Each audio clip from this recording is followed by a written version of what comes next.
You know, dear, few days back, I was going through a very low energy and I was getting desperate to gain my energy back. I was doing everything right, started taking good foods, started exercising, everything, but somewhere something was missing.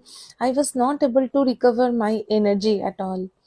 Then what I realized, and I stopped forcing. I surrendered. And do you believe it? Within 3 days, I regained my energy back. Yes. And to surrender, what do I did? The simple hope, nope, no. I'm sorry, please forgive me, thank you, I love you. Because as a human being, it is natural for us to get affected by all the negatives of our surroundings. So I just started cleansing of the negativity and gained my energy back without forcing.